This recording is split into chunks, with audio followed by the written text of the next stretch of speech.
Hi, welcome back to my channel. Today, I would like to presentations again about my English drama subjects. And today, the topic will be about tragic comedy, tragic comedy.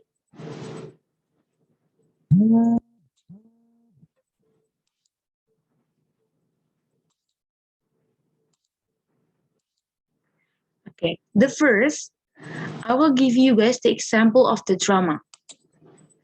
Okay, the first example is Night Mother by Tragic.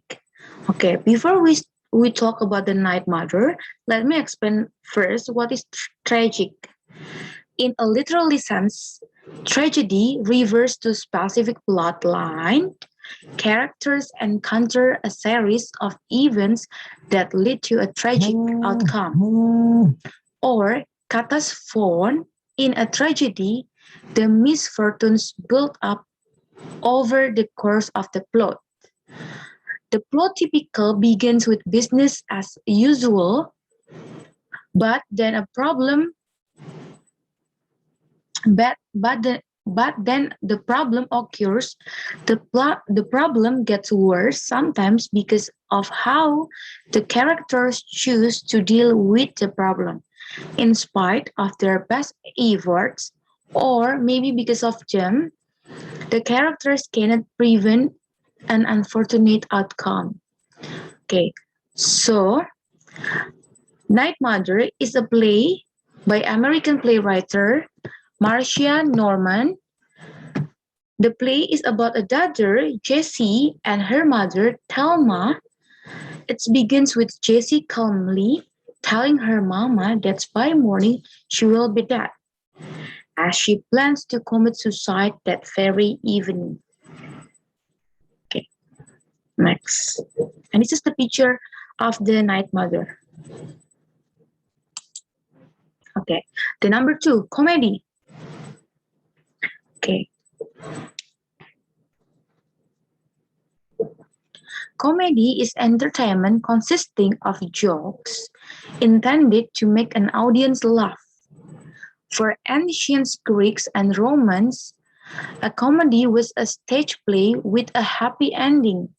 In the Middle Ages, the term expanded to include narrative poems with happy endings and a lighter tone. In this sense, Dante used the terms in the title of his poem, The Divine Comedy. Okay, so this is the example of the drama comedy, The Bald Soprano by UNESCO.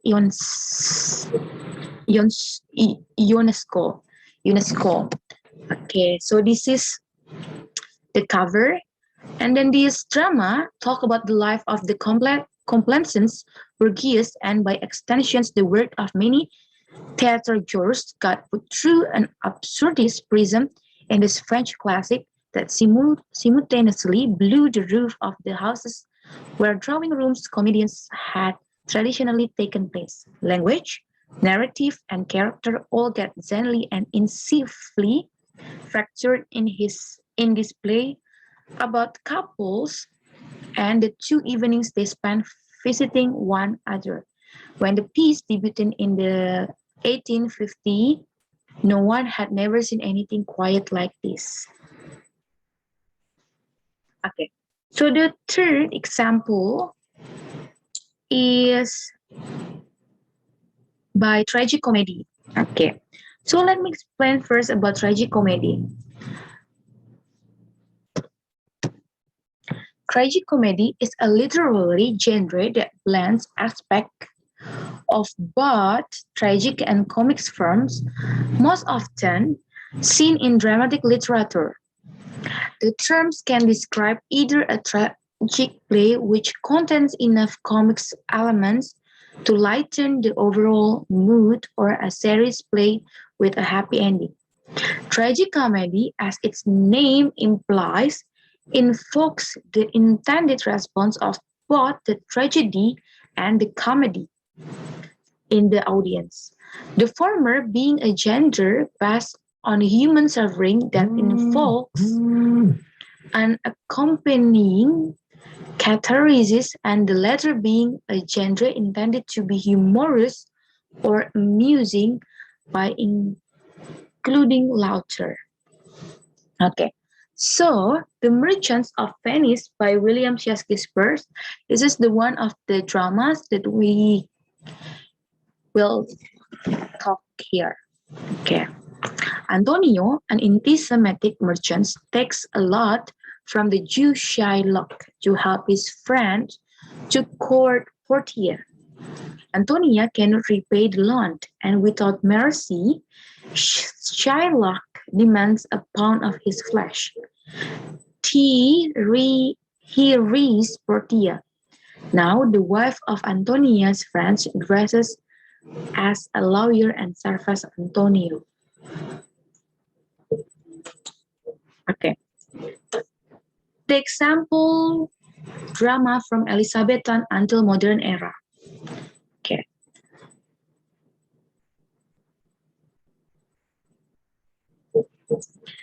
Okay, let me talk about the Elizabeth Theatre first. Elizabeth Theatre, sometimes called English Renaissance Theatre, refers to that style of performance style play which blossoms during the reigns of Elizabeth I of England and which continue under her Stuart successors. Elizabethan theatre witnessed the first professional actor who belongs to touring troupes and who performs plays of blank verse with entertaining non-religious stand. Okay. Elizabeth and the Earth. The Elizabeth age saw a boom in the arts in general, but it was the performance arts that perhaps made the most lasting contributing to English and even world culture. Okay.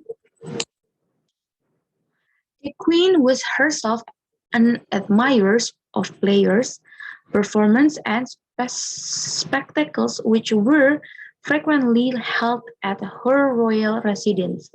Elizabeth carefully managed her image as the Virgin Queen were, who had sacrificed her personal life to be better concentrated on the goods of her people.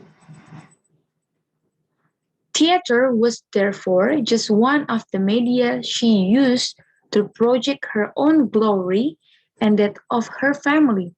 The Tudors, the Queen actively sponsored artists and playwrights.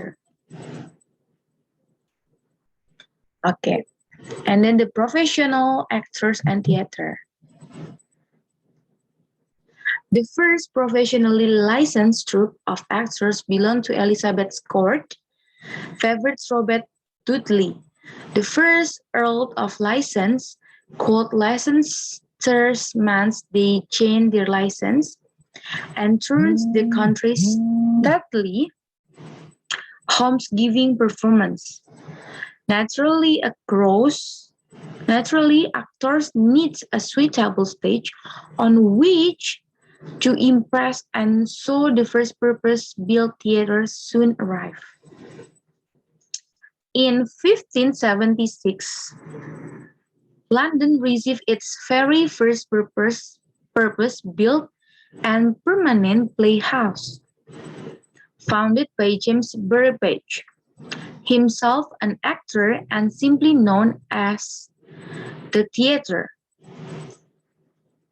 Located on Holywell Street in Shoreditch, the theatre was a wooden enclosed building with no roof in the center, and it welcomed audiences of both countries and commoners. The theatre was such a success that other theatres were built, starting with the Curtain. Bartage opened a second theatre in London, Blackfriars Theatre, by converting a discussed Dominican monastery. There was also the Rose and the Swan, As the theater business positively boomed and Elizabeth's encouragement of her nobles to stay at court and have residence at the capital guaranteed a ready audience.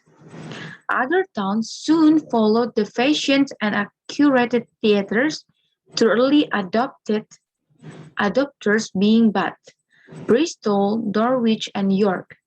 By the time of the Stuart Kings, many theaters were offering a performance of a different play every day.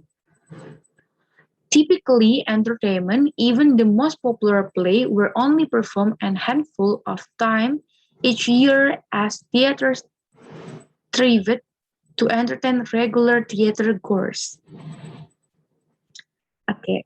The other playwrights and actors. Under the Stuart Kings, it becomes fashionable and profitable to print the script of play, even if they were always originally written with performance in mind. Some 800 play scripts survive from the 16th and 17th century, although this is only a small proportion of those produced at, this, at the time. After Shakespeare's, the next most celebrated Elizabeth's playwright is Christopher Marlowe. In 1587, his first play was performed, Tamburlaine the Great. The play was a smash hit to the epic tale of Timur, the founder of the Timur Empire in Central Asia. Other successes followed, such as the tragedy of Dido, Queens of Carthage, but like many playwrights and poets of the period, Marlowe was prone to drink bouts, and it was brought in a tavern that ended in his death. As Marlowe also worked as a spy for the government, so some have spectacle that his death was actually an assassination.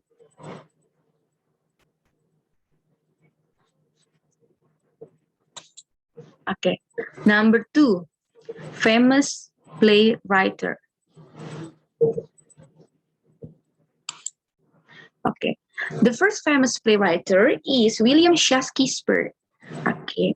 And then the drama of William Shakespeare is Hamlet. Okay. So the tragedy of Hamlet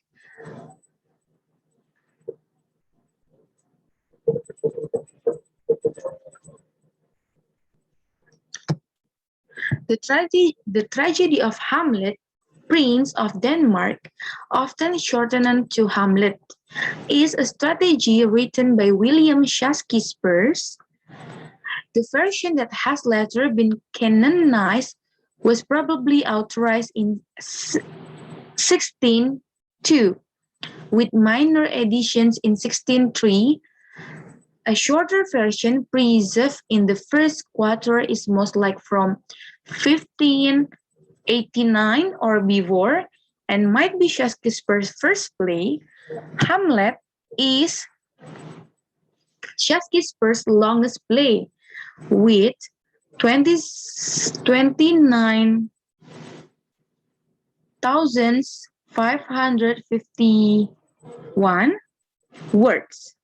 Set in Denmark, the play depicts Prince Hamlet and his revenge against his uncle, Claudius, who has murdered Hamlet's father in order to seize his throne and marry Hamlet's mother. Hamlet is considered among the most powerful and influential work of world literature, with a story capable of seemingly endless retelling and adaptations by others. It was one of the Shakespeare's most popular works during his lifetime, and still ranked among his most performed, topping the performance list of the Royal Shakespeare Company and its predecessors in Stratford-upon-Avon since 1879. It has inspired many other writers from Johannes Wolfgang von Goethe and Charles Dickens to James Joyce and Iris Murdoch, and has been described as the world's most filmed story after Cinderella. So the second is Arthur Miller with his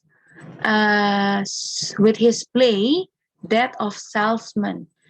Death of Salesman is from 1949 stage play.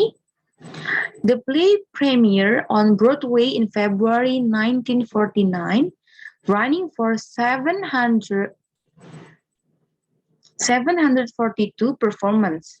It is a two-act tragedy set in 1940s New York, told through a montage of memories, dreams, and argument of the protagonist Willie Loman, a traveling salesman who is disappointed with his life and appears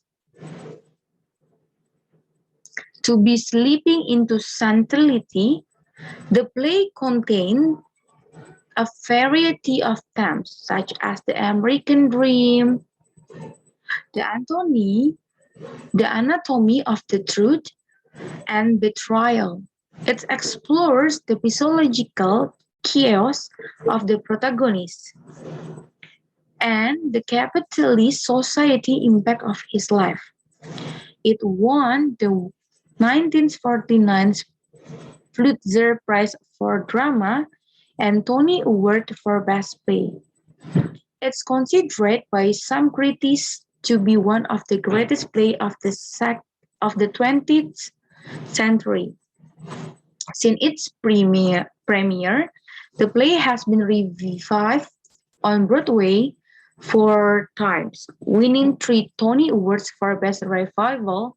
It has been adapted for the cinema on 10 occasions, including a 1951 version from an adaptation by screenwriter Stanley Robert, starring Frederick March. Okay. From comedy, Moliere is the one of the famous playwright from comedy genre. With his work, there is Tartuffe,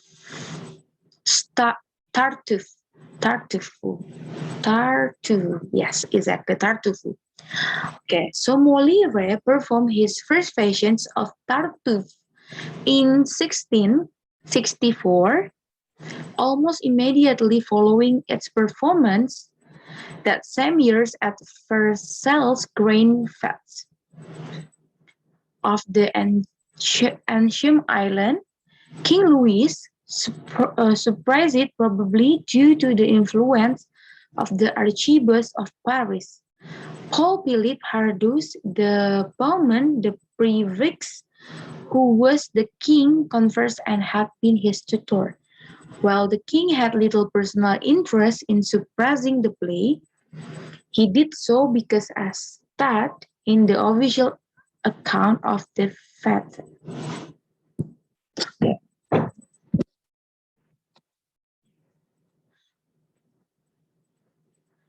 As a result of Moliere's play, contemporary French and English both use the word Tartuffe to designate a hypocrite who ostensibly and exaggeratedly French virtue, especially religion virtue.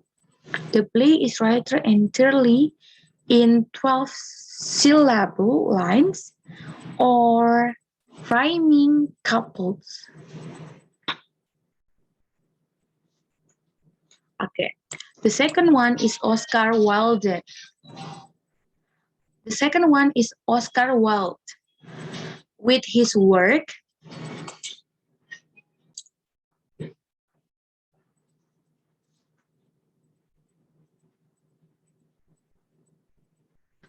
Okay. The second one is Oscar Wilde with his work, The Importance of Being Earns.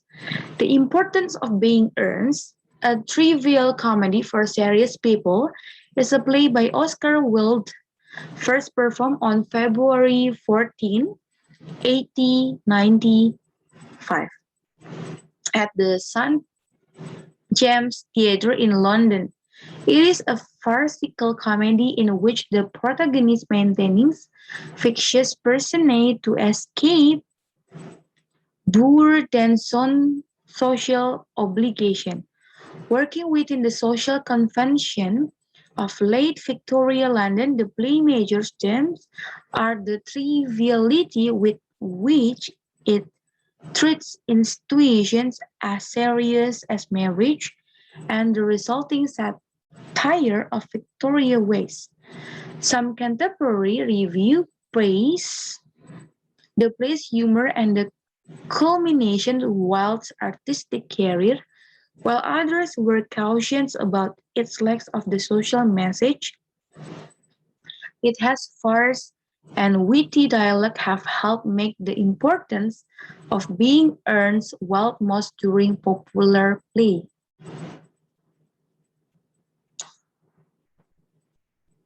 Okay. And the third is tragic comedy.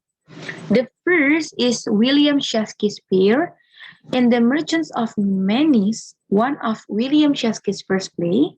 The path to marriage is hazardous. To win Portia, Bassanio must pass a task prescribed by her father's will, choosing correctly among three cascades of chess. If he fails, he may never marry at all. Bassanio and Portia also face a magnificent villain, the moneylender Shylock. In creating Shylock, Shakespeare seems to have shared in widespread prejudice against Jews. Sherlock would have been regarded as a villain because he was a Jew, yet he gave such powerful expressions to his alienation due to hatred around him that in many productions he emerged as the hero. And then the number two is Morhan Norman. Marcia Norman. Sorry. Marcia Norman was born on September 21, 1947, is an American playwright, screenwriter, and novelist. She received the 1983 Pulitzer Prize of Drama for her play Night Mother. She wrote the book and lyric for such Broadway musical as The Secret Garden, for which they won a Tony Award and the Drama Desk Award for Outstanding Book of a Musical, and the Red Shoes as well as the libretto for the musical The Color Purple, and the book for the musical The Bridges of Madison County. She is co-chair of the playwriting department at the Juilliard School. Okay. His play, The Night Mother, is a play by American playwright. The play won the 1983 Pulitzer Prize for Drama and was nominated for the Tony Award for the Best Play. The play is about a daughter, Jessie, and her mother, Thelma. It begins with Jessie calmly telling her mama that by morning she will be dead, as she plans to commit suicide that very evening. The subsequent dialogue between Jessie and Mama slowly reveals her reasons for her decisions, her life with Mama, and how truly she has planned her own death, culminating in disturbing yet unavoidable climax. Okay, the third characteristic The history, the origins of tragic comedy and tragic comedy. The first, the characteristic of the first is tragedy. The characteristic historical tragedy of a high order has been created in only four periods and locales. Etica. In Greece in 5th century before Common Era, England in the range of Elizabeth I and James I from 1558 to 1625, 17th century French and Europe and American during the second half of the 19th century and at the first half of the 20th. Each period saw the development of the special orientations and emphasis a characteristic style of theater. And the modern period, roughly from the middle of the 19th century, the idea of tragedy found embodiment in the color writing from the novel.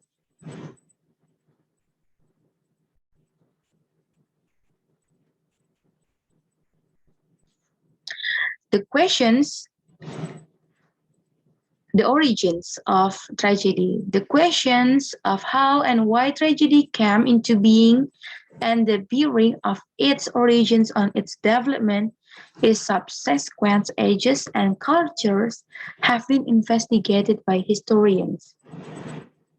Okay. But conjecturally, even the etymology of the word tragedy is far from established. The most general accepted source is the Greek tragoedia or god song from Tragos. The word could have referred either to the prize, a god that was awarded to the dramatist whose play won the earliest competitions, or to dress god skin of the performance, or to the god and was sacrificed, and the rituals from which tragedy developed.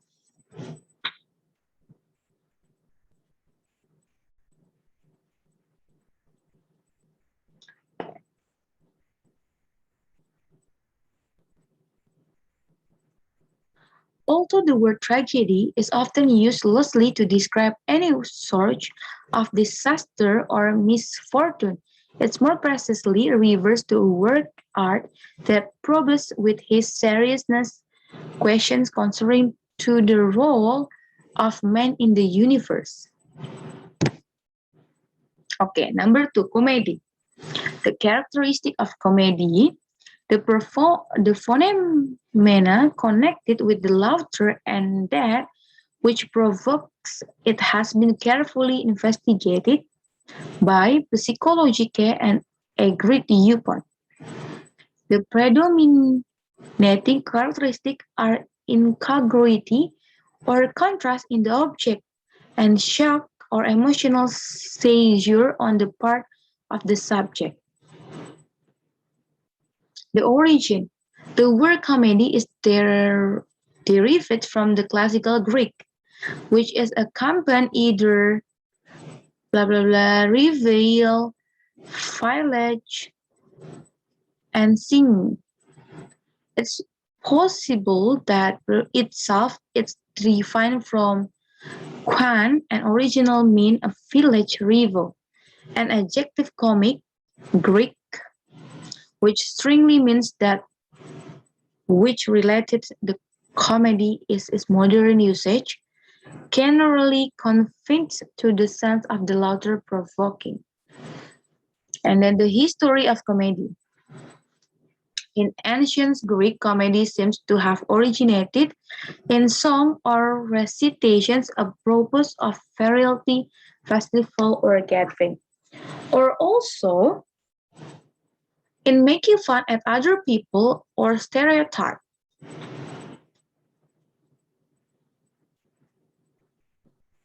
Okay, number three, the tragic comedy. The Italian writer Battista Guarini defined tragicomedy theater as having most of the elements of tragedy. For example, a certain gravity of dictions, the representations of important public events, and the awakening of compassions, but never bringing the actions to the conclusion of the tragedy, and including in a produced manner comic elements such as character, laughter, and jokes. The origin. Tragic comedy dramatics work incorporating both tragic and comic elements when coined by the Roman dramatics Plautus in the 2nd century before Christ. The word denoted a play in which gods and men, masters and slaves reversed the roles traditionally assigned to them.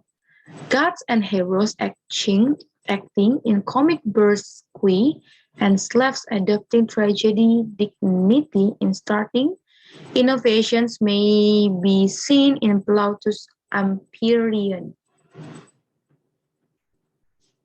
Okay. The history, 19th century, Romantic writers encouraged Shakespeare's use of the tragic comedy in the belief that his play faithfully reflected the nature of tragic comedy and used him as a model for their plays. The drama of George Butcher, Victor Hugo, and Christian Dietrich Brave reflect his influence with the advent of realism later in the 19th century. Tragic comedy underwent another revision. In the theater of tragicomedy, the two elements of the intermissions are comic and highlight the ironic counterpoints inherent in the play, making the tragedy seem even more devastating. Plays such as Henrik Ibsen's Ghost 1881 and The Wild Duck 1884 reflects his technique. Ibsen's work established that tragicomedy is a more meaningful and serious entertainment than tragedy. So that's all for my presentation today. Thank you so much for watching and listening me. See you on the other video. Bye.